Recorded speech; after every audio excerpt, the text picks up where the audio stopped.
வணக்கம். செல்வகுமாரின் அதிகாலை வானிலை ஆய்வறிக்கை. அதிகாரப்பூர்வ வானிலை அறிக்கைக்கு இந்திய வானிலை ஆராய்ச்சித்துறை அறிக்கையை பார்க்கவும். 2026 ஏப்ரல் 10 வெள்ளிக்கிழமை அதிகாலை நிலவர வானிலை பதிவு.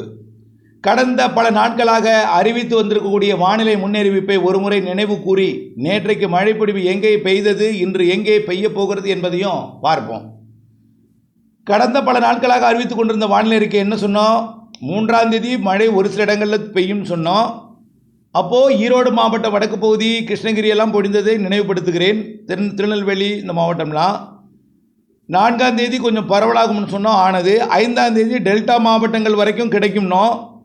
திருச்சி, பெரம்பலூர்லாம் கொடுத்து டெல்டா மாவட்டங்கள் வேதாரண்யம் வரைக்கும், மயிலாடுதுறை மாவட்டம் மற்றும் அடிக்கடி திருவண்ணாமலை மற்றும் கள்ளக்குறிச்சி, திருக்கோவிலூர் போன்ற பகுதிகளுக்கெல்லாம் மழைப்பிடிப்பை கொடுத்தது. ராமநாதபுரத்துக்கு கொடுத்தது, தென் மாவட்டங்களுக்கு கொடுத்தது.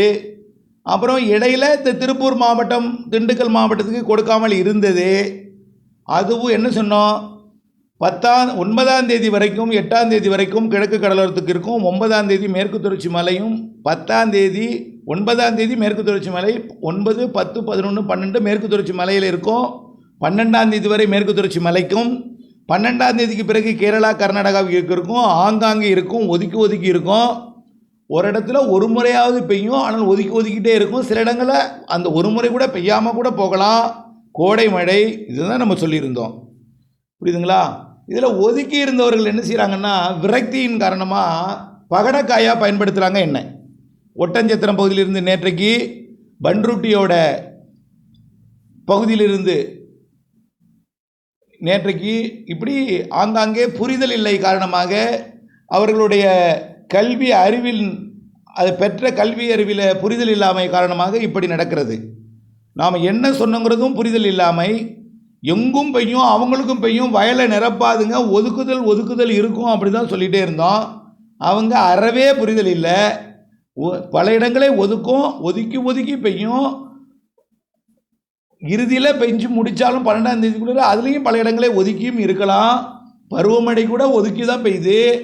இது கோடை மழை, வெயிலுக்கு பின் வரக்கூடிய வெப்பச்சலன இடி மழைன்னு சொன்னோம். நேற்றைக்கு எதிர்பார்த்தது போல் நேற்றைக்கு 9ஆம் தேதி எங்கெங்கெல்லாம் பெய்தது? கர்நாடக எல்லையோர, கேரள எல்லையோர மற்றும் மேற்கு மாவட்டங்களில் பெய்யும்னு சொன்னோம். எங்கெங்கே பெய்ததுன்னு சொல்கிறேன் கேளுங்க. நேற்றைக்கு கிருஷ்ணகிரி மாவட்டத்தில் கொஞ்சம் பரவலான மழைப்பொழிவு. கிருஷ்ணகிரி, தருமபுரி மாவட்டத்தில், திண்டுக்கல் மாவட்டம், ஒட்டஞ்சத்திரம், பழனி, கொடைக்கானல் மலைப்பகுதி உட்பட. பழனிக்கு ரொம்ப மழை இல்லை, ஆனால் ஒட்டஞ்சத்திரம் சுற்று வட்டார பகுதியெல்லாம் நல்ல மழை. ஒட்டஞ்சத்திரம் 3 சென்டிமீட்டர் மழை பொழிந்திருக்கு. அப்படியே கொடைக்கானல் மலைப்பகுதி நல்லா பாருங்க. திண்டுக்கல் மாவட்டம் ஆத்தூர் 2 அளவு மழை பெஞ்சுது அன்றைக்கு. புரியுதுங்களா? அன்றைக்கு பெய்திருக்கிறது. ஒட்டஞ்சத்திரத்திலிருந்து நேற்றைக்கு பெய்யவில்லை, நீங்கள் வானிலையாளரே கிடையாது, இனிமேல் வானிலை சொல்வதை நிறுத்தி கொள்ளுங்கள் என்று ஒருத்தர் சொன்னார். ரொம்ப மனவேதனைப்பட்டேன். இதுக்கெல்லாம் நம்ம சொல்லிட்டே போனோம்னா ரொம்ப கஷ்டம். வானிலை அறிக்கையை உங்களுக்காக மாதம் 25,000 என்ன சம்பளத்திலேருந்து செலவு பண்ணியிருக்கேன். கோடையில் எந்த வானிலை அறிக்கையும் யாராவது கேட்க மாட்டாங்க, நல்லா புரிஞ்சுக்கிங்க. நேற்றைக்கு அறிக்கை இது செல்லாது, இது தொடர்பாக போடணும், ஒரு நாள் போடணும். மழை காலத்தில் நிறையா பேர் பார்த்தாங்கன்னா சம்பாதிக்கிறேன் என்றும், கோடை காலத்தில் வருடம் முழுவதும் நான் 3 லட்ச ரூபாய் இதுக்கு செலவு பண்ணுறேன். புரிதல் இல்லாமை காரணமாக, அறிவு இல்லாத காரணத்தினால மோசமாக பேசுகிறீங்க. என்ன ஒட்டஞ்சத்திரத்துக்கு நேற்று மழை பெஞ்சிருக்கு, இது தேவையா? நேற்று முன்தினம் என்ன பேசணும்னு? நேற்றைக்கு ஒட்டஞ்சத்திரத்தில் 24 மில்லிமீட்டர் பெஞ்சிருக்கு. ஒருவேளை அந்த பேசிய ஒரு ஊரில் பெய்யாமல் கூட இருந்திருக்கலாம். ஆனால் ஒட்டஞ்சத்திரத்தில் நேற்றுக்கு 24 மில்லிமீட்டர் பெஞ்சிருக்கு. அருகிலே பார்த்தீங்கன்னா பழக்கணுத்து, அதில் அப்படி தான் பேர் போட்டிருக்கு, தவறாக பிரிண்டிங் ஆயிருக்குன்னு நினைக்கிறேன், 33 மில்லிமீட்டர் பெஞ்சிருக்கு. அதே போல் பழனிக்கு மேலே கொடைக்கானல் வழித்தடத்தில் பாலாறு டேம் அங்கே மலைப்பகுதியில் இருக்கக்கூடிய 22 மில்லிமீட்டர் மழை பொழிந்திருக்கு. அதே போல் கொடைக்கானல் பச்சலூர் 29 மில்லிமீட்டர் பெய்திருக்கு.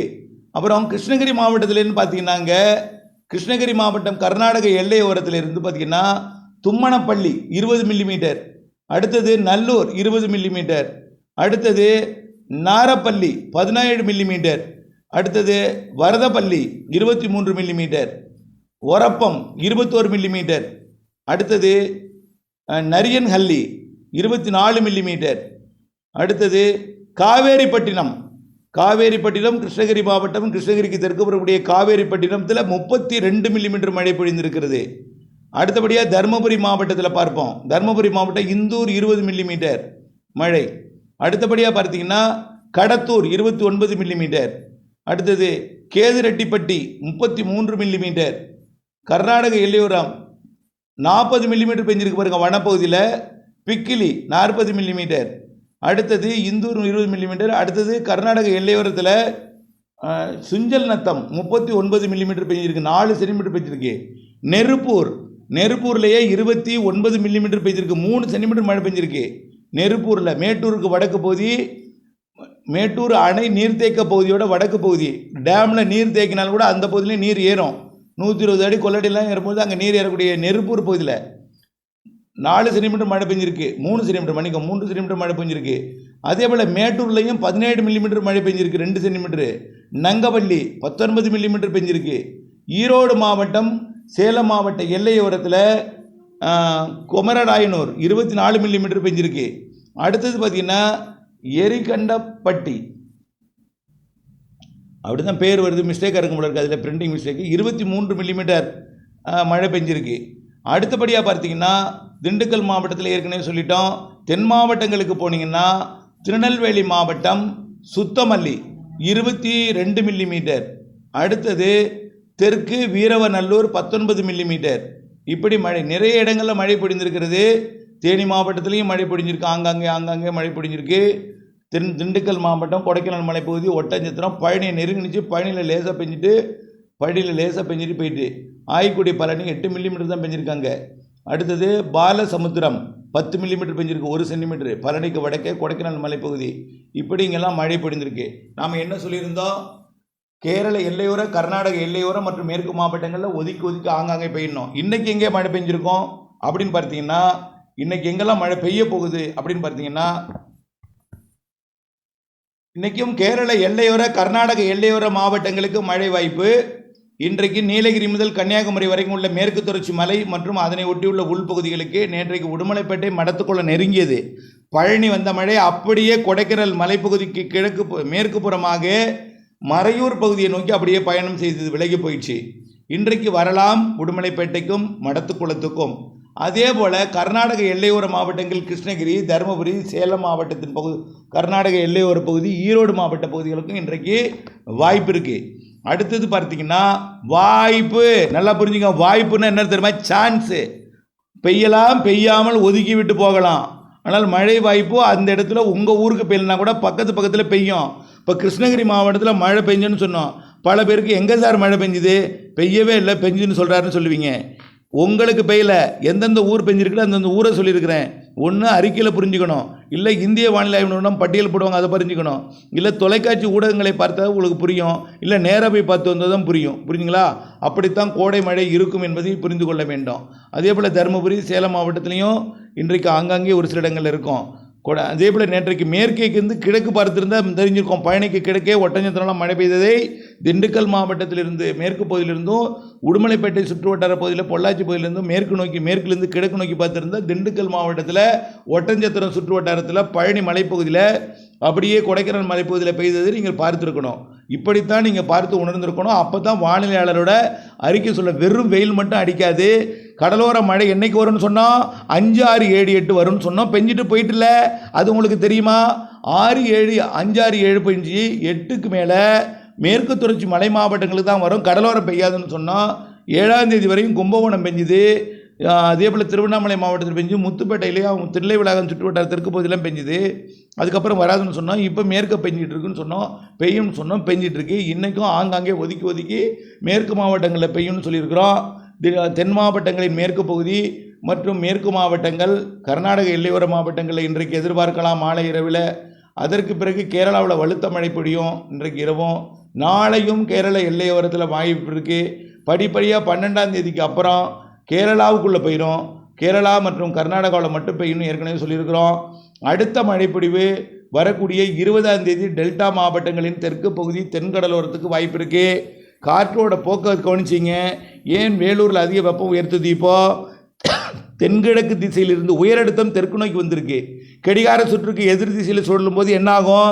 கடிகார சுற்றுக்கு எதிர்த்துச்சுன்னா அந்தமானில் ஏற வரக்கூடிய உயர்ந்து எடுத்த காற்று அப்போ சுமத்ரா வந்து இலங்கை மேலே ஏறி தென்கிழக்கு திசையிலிருந்து தமிழ்நாட்டில் நுழைஞ்சி வடக்கு நோக்கி உயரெடுத்த காற்று பயணிக்குது. இதனால் இரவு நேரத்தில் குளிரும், பகல் நேரத்தில் வெயில் அனல் வெயிலும் இருக்கும். வடகடலோரத்தின் உள்பகுதி வட உள்பகுதி அதாவது திருவண்ணாமலை மாவட்டம், திருப்பத்தூர் மாவட்டம், வேலூர் மாவட்டம், அதேபோல் வட உள் மாவட்ட பகுதிகளுக்கு வெப்பம் அதிகரித்திருக்கும். இது தொடர்ந்து இப்படித்தான் இருக்கும்.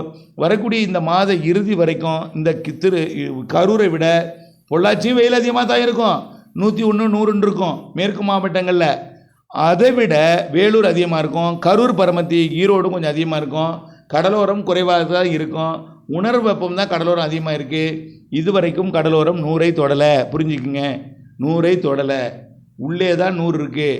ஆகவே கடலோரம்னா குறைவாக தான் இருக்குது. உள்ளே தான் 100, 100க்கு மேலே இருக்குது.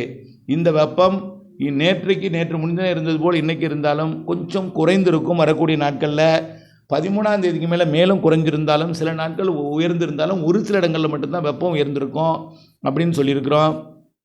அடுத்த மழை வாய்ப்பு என்பது 20ஆம் தேதி வாக்கில், அதாவது தேர்தலுக்கு முன் சில நாட்கள், தேர்தல் நாளில் கூட தென் கடலோரம், டெல்டாவின் கடலோர பகுதி, டெல்டா பகுதிகள், தென் மாவட்டங்களின் உள்பகுதி, தென் மாவட்ட மேற்கு தொடர்ச்சி மலைப்பகுதிகளில் மாலை இரவு ஆங்காங்கே இப்போ பெய்கிற மாதிரி இடையூறு கொடுக்காம அறுவடை விவசாயிகளுக்காக முன்னெச்சரிக்கையாக இந்த தகவலை தெரிவிக்கிறேன். ஒதுக்கி ஆங்காங்கே தான்.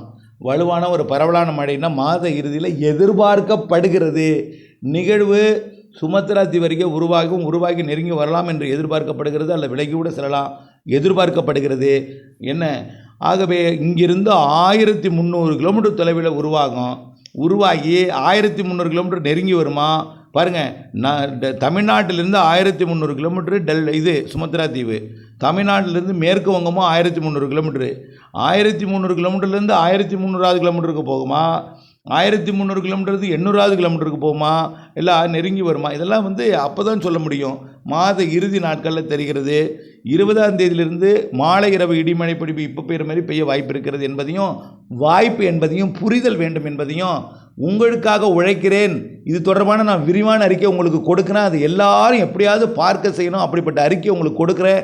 அப்போவாவது உங்களுடைய மனம் திருந்தட்டும். ஆனால் என்ன எந்தவித உதவி செய்யாமல் எனக்கு திட்டுறது, அது உங்களுக்கு ஒரு உங்களை அது என்ன சொல்கிறேன் நான் புரிஞ்சுக்குவீங்க. இணைந்தே இருங்கள் அப்டேட்ஸுடன். நன்றி.